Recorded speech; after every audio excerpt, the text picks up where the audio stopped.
Ya, assalamualaikum teman-teman semuanya. Gimana kabarnya teman-teman? Kita kembali lagi di tutorial pemrograman Java ya teman-teman. Di video kali ini kita akan lanjutkan lagi untuk pembahasan operator ternary, atau kalau di kehidupan sehari-hari itu sering saya sebut sebagai operator kondisional teman-teman. Kenapa kok saya sebut operator kondisional? Karena dia punya beberapa kondisi nanti yang bisa kita tampilkan ya. Biar nggak panjang-panjang, langsung aja kita masuk ke pembahasannya teman-teman. Ya, seperti biasa teman-teman, sebelum kita masuk ke pembahasannya, silakan buka dulu untuk IDE-nya ya teman-teman. Di sini saya menggunakan IDE NetBeans ya. Kalau kalian menggunakan IDE yang lain nanti bisa disesuaikan ya. Saya akan buat satu project baru yang di sebelah kiri di kategoris. Di sini silakan pilih yang Java with End, yang di sebelah kanan atau yang di bagian project ini pilih Java Application teman-teman. Kita buat dulu aja untuk projectnya. Sekarang kita masuk di video ke-19. Saya kasih nama projectnya 19 ternary. Mana ini? Ternary atau operator kondisional teman-teman. Untuk penyimpanan dari projectnya saya letakkan sesuai dengan video sebelumnya teman-teman. Biar suatu saat nanti kalau semisal nih saya perlu projectnya itu letaknya saya tahu ya. Jadi satu dengan project-project yang serupa gitu teman-teman. Kalau sudah kita klik finish saja. Untuk project kita ini banyak sekali komentar-komentarnya teman-teman. Jadi yang slash bintang warnanya abu-abu ya. Kalau kalian masih menggunakan template default, kalian hapus saja teman-teman. Kita tinggalkan script yang utama aja. Kalau saya itu biasanya saya sisakan yang ini aja. Jadi ini script utama kita nanti yang akan kita gunakan untuk mengetikkan kode program operator ternary gitu ya teman-teman. Jadi operator ternary ini apa sih sebenarnya teman-teman? Saya sebut aja dia operator kondisional, jadi dia operasi yang memungkinkan kita untuk memberikan percabangan, tapi percabangan yang sederhana. Semisal, saya pengen mengetahui nih, suatu bilangan yang kita inputkan, itu dia masuk ke bilangan positif atau negatif. Kalau kita kan gampang ya teman-teman. Kita mengetahuinya kalau dia ada minnya, di depannya itu ada strip gitu, berarti dia negatif. Tapi gimana caranya nih si program bisa mengetahui hal semacam itu? Format dari operator ternary kita akan ulas dulu. Operator ternary itu ada formatnya teman-teman. Formatnya seperti apa? Jadi kita akan coba simpan hasil dari operator ternary itu ke dalam sebuah variabel. Nah untuk tipe datanya itu sesuai dengan hasil yang kita inginkan. Semisal nih saya nanti pengen hasil dari operator ternary yang kita tampilkan itu berupa tulisan positif dan negatif. Berarti positif negatif dia masuk ke tipe data string ya. Di sini saya berikan data type. Terus di sini nama variabelnya. Nah, baru di sini nilainya. Sama dengan yang di depan sini adalah kondisi. Ya, kondisi ini bisa perbandingan ya. Saya kasih kondisi gitu aja ya teman-teman biar nggak panjang-panjang. Terus untuk yang di sini variabel name saya ganti jadi name gitu aja biar nggak panjang-panjang. Terus di sini ada tanda tanya. Baru di sini nanti terpenuhi. Jika terpenuhi dia menampilkan apa? Terus kita berikan titik 2 di sini. Baru kondisi yang kedua, jika kondisi tidak terpenuhi. Ya, jadi formatnya seperti ini teman-teman. Tipe data dari hasil yang kita inginkan, nama variabelnya, terus kondisinya seperti apa, tanda tanya, ketika terpenuhi dia ditampilkan apa, ketika tidak dipenuhi dia ditampilkan apa. Antara terpenuhi dan tidak dipenuhi dia dibatasi dengan titik 2 teman-teman. Antara kondisi dan hasil dia ditandai dengan adanya tanda tanya gitu. Ya, sekarang kita masuk ke implementasinya. Semisal nih saya punya sebuah angka ya. Nilainya itu 19 atau 4 gitu aja lah. Variabel A tipe data integer nilainya 4.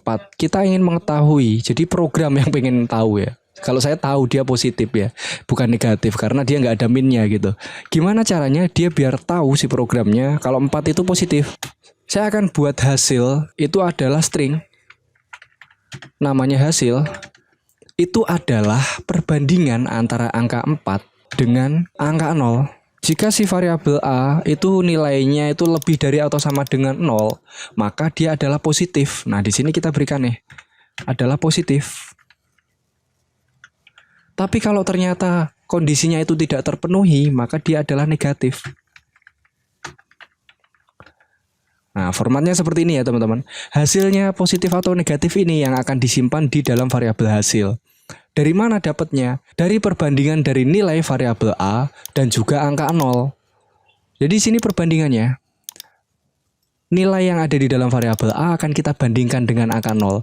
Kalau dia itu masih lebih dari atau sama dengan 0, maka dia adalah positif.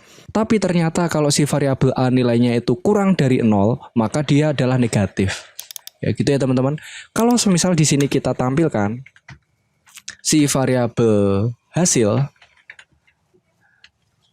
coba kita run, dia akan menghasilkan positif ya, karena 4 itu lebih dari atau sama dengan 0, dia masih positif. Kalau semisal di sini saya kasih min ya, saya jalankan, hasilnya adalah negatif gitu. Ya semisal nih di atas ini saya punya variabel nih X dan variabel Y. X itu nilainya 10 ya, biar agak ribet ya. Kenapa gampang ya kalau bisa ribet teman-teman. Dan Y itu adalah 12.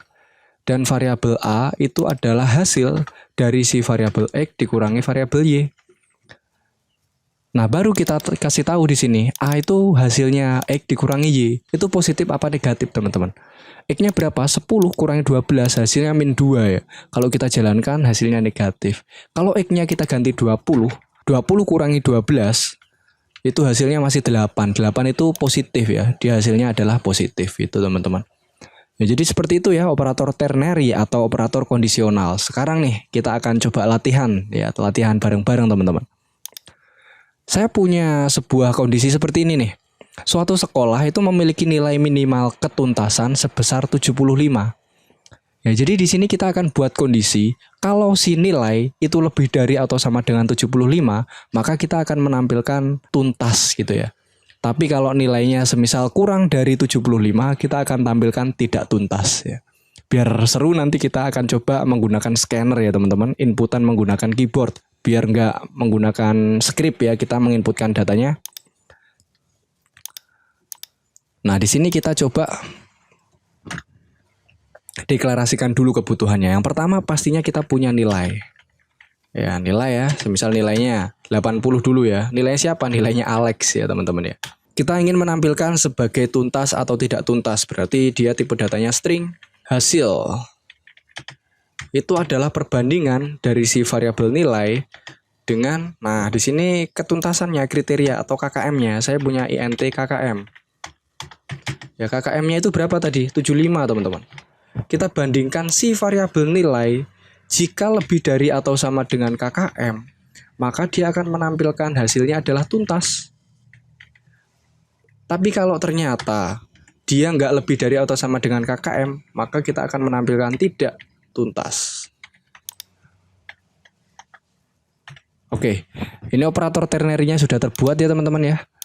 Jika si nilai itu lebih dari atau sama dengan KKM, maka akan menampilkan tuntas. Tapi kalau dia tidak memenuhi kondisi ini, maka dia akan menampilkan tidak tuntas ya.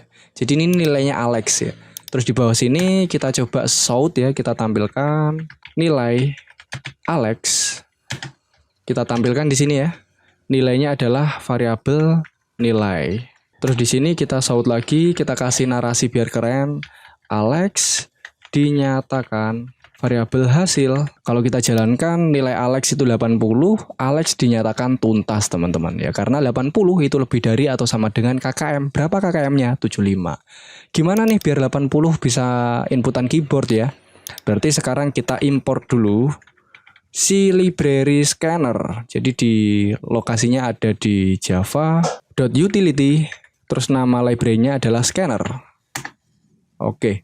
Kalau sudah, sekarang scanner kita panggil dulu ya di sini menggunakan identifier. Panggil aja nama library-nya scanner. Nama identifier-nya saya kasih masuk. Itu adalah new scanner. Terus untuk parameternya adalah system.in. Jangan lupa di sini ada titik koma, ya seperti ini. Sekarang kita gunakan di bawah sini teman-teman. Jadi untuk nilai itu kita berikan narasi dulu, masukkan nilai. Terus di sini kita kasih si variabel nilai. Nilainya saya hapus ya, biar kita ngetiknya di sebelahnya. Variabel nilai ini dia adalah variabel kosong. Terus di sini nilai itu adalah identifier dari scannernya berapa. Kok berapa apa? Masuk ya teman-teman. Lalu kita berikan dot karena kita ingin menginputkan angka dengan tipe data integer. Berarti di sini next integer. Dan dia adalah metode Oke, kalau sudah kita coba jalankan ya. Jadi di sini scanner kita sudah panggil ya untuk library-nya. Terus di sini untuk variabelnya sudah kita deklarasikan. Atau sebenarnya biar dia nggak terlalu banyak, ini kita hapus saja nggak apa-apa teman-teman. Nilai langsung kita deklarasikan di sini. Jadi setelah kita berikan perintah ya untuk memasukkan nilai, di sini kita akan menginputkan menggunakan inputan keyboard ke dalam variabel nilai. Terus di sini dia akan dibandingkan dengan si KKM dan nanti hasilnya akan ditampilkan di sini. Oke, kita coba jalankan. Masukkan nilai, nilainya Alex misal 78 nih ya. Dia tuntas apa enggak nih? Ya. Nilai Alex 78, Alex dinyatakan tuntas karena lebih dari atau sama dengan 75. Kita coba inputkan nilai Alex misal 65 ya. Nilai Alex 65, Alex dinyatakan tidak tuntas ya. Berarti kondisi kita sudah beres ya teman-teman. Silakan diimprove sendiri untuk pembahasan ini ya. Untuk tampilannya kalian baguskan gimana narasinya biar bagus ya. Silakan nanti kalau ada tambahan, silakan cantumkan di kolom komentar untuk berbagi bareng-bareng ya teman-teman. Kita belajar bareng. Mungkin itu teman-teman pembahasan kita untuk di video kali ini tentang operator ternary atau operator kondisional. Semoga menambah wawasan kita di pemrograman Java ini. So, tetap saksikan video selanjutnya. Saya akhiri video kali ini. Wassalamualaikum warahmatullahi wabarakatuh.